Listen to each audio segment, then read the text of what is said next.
নমস্কার বন্ধুরা, অমৃত কথা বাংলা চ্যানেলের নতুন পর্বে আপনাদের সকলকে স্বাগত। রামনবমী ভগবান শ্রী রামচন্দ্রের জন্মতিথি চৈত্র নবরাত্রি অর্থাৎ বাসন্তী দুর্গা পুজো। নবমী তিথিতেই মধ্যাহ্নকালে অর্থাৎ দুপুরবেলা ভগবান শ্রী রামচন্দ্র জন্মগ্রহণ করেছিলেন। তিনি বিষ্ণু দেবতার সপ্তম অবতার পুরুষোত্তম ভগবান শ্রী রামচন্দ্রের পুজো। তার জন্মতিথি উপলক্ষে সারা ভারতবর্ষ জুড়ে মহা ধুমধামের সঙ্গে পালিত করা হয়। ভক্তরা বিশ্বাস করেন যে শ্রী রামচন্দ্রের জন্মতিথিতে যদি তার পুজো করা যায়, ভক্তি, শ্রদ্ধা ও নিষ্ঠার সঙ্গে রামচন্দ্রের নাম স্মরণ করা যায়, তাহলে জীবনে যে কোনো দুঃখ, কষ্ট, সংকট থেকে আমরা মুক্তি পেতে পারি। আজকের পর্বে আমরা জানব রামনবমীর দিন এমন কিছু ব্যাপার বা নিয়ম যেটি আমাদের জীবনে সুখ সমৃদ্ধি নিয়ে আসবে। তাহলে জেনে নিই আজকের এই পর্বে। রামনবমী তিথিতে ভগবান শ্রী রামচন্দ্রের পুজোর দিনে ভগবান শ্রী রামচন্দ্রের পছন্দ ফুল অর্পণ করুন। এই দিনে ভগবান শ্রী রামচন্দ্রকে পদ্ম অর্পণ করতে পারেন। পদ্ম আমাদের হিন্দু ধর্মের সকল দেবদেবীরই পুজোতে অর্পণ করা হয়। এছাড়া এ সময় পলাশ ফুলও পাওয়া যায়। যে কোনো রঙের পলাশ ফুল, অশোক ফুল ভগবান শ্রী রামচন্দ্রের প্রিয় ফুল। লাল রঙের ফুল ভগবান শ্রী রামচন্দ্রের পছন্দ, কারণ তিনি ছিলেন সূর্যবংশীয়।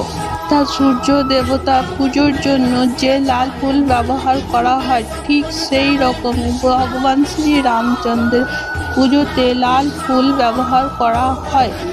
জবা ফুল দিয়ে শ্রী রামচন্দ্রের পুজো অর্চনা করতে পারেন। ভগবান শ্রী রামচন্দ্র যেহেতু ছিলেন ভগবান শ্রী বিষ্ণুর অবতার, তাই তাকে হলুদ রঙের ফুল তাকে অর্পণ করতে পারে। গাঁদা ফুলও ভগবান শ্রী রামচন্দ্রকে পুজোর সময় অর্পণ করুন। আপনার জীবন যে কোনো ধরনের সমস্যা থেকে মুক্ত হওয়ার জন্য, রোগ মুক্ত হতে চাইলে রামনবমীর দিনে বিশেষভাবে সন্ধ্যাবেলায় যে কোনো হনুমান মন্দিরে যাবেন, যেখানে হনুমান চালিসা পাঠ করুন। এতে ভগবান শ্রী রামচন্দ্রর সাথে সাথে হনুমানজিরও আশীর্বাদ পাবেন। হনুমানজিকে বলা হয় সংকটমোচন। সংকটমোচন হনুমান আমাদের জীবনে যে কোনো প্রকারের সংকটের হাত থেকে আমাদের রক্ষা করতে পারেন। রামনবমীর দিনে আপনারা সন্তান প্রাপ্তির জন্য আপনারা একটি উপায় করতে পারেন। একটি নারকেলে ভগবান শ্রী রামটিতে অর্পণ করুন।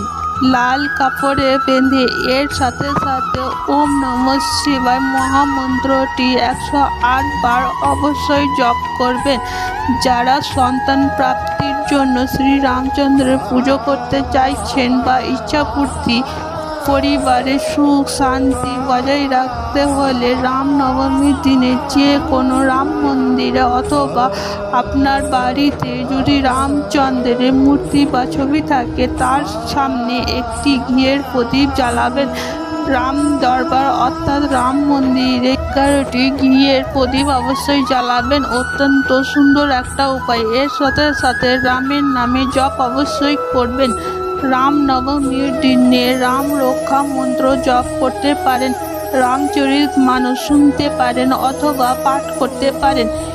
বিয়েতে যদি বারবার বাধা আসে, রামনবমীর দিনে রাম মন্দিরে গিয়ে মাতা সীতাকে এবং ভগবান শ্রী রামচন্দ্রকে পছন্দের ফুল অর্পণ করুন।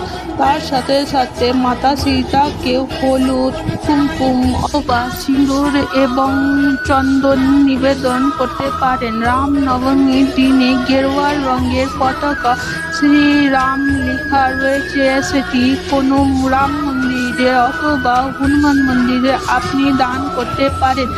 আপনি বাড়িতেও টাঙাতে পারেন। পরিবারের সুখ শান্তির জন্য অর্থনৈতিক লাভবান হওয়ার জন্য রামনবমীর দিনে সন্ধ্যাবেলায় একটি লাল কাপড়ে 11টি কুমতি চক্র, 11টি কুড়ি এবং 11টি লবঙ্গ, 11টি বাতাসা বেঁধে রাম সীতাকে অর্পণ করতে পারেন। বাড়িতে অথবা মন্দিরে গিয়েও অর্পণ করতে পারেন, এতে আর্থিক সুবিধা অবশ্যই পাবেন। আজকের ভিডিওটি এ পর্যন্ত। ভিডিওটি যদি দেখে ভালো লেগে থাকে তাহলে অতি অবশ্যই একটি লাইক করে দেবেন, প্রত্যেককে শেয়ার করে দেবেন, কমেন্ট বক্সে লিখবেন জয় শ্রীরাম। আপনাদের সমস্ত মনস্কামনা পূরণ হবে। অমৃত কথা বাংলা চ্যানেলের সাথে থাকার জন্য অনেক অনেক ধন্যবাদ। আপনারা সকলে সুস্থ থাকুন, ভালো থাকুন। নমস্কার বন্ধুরা।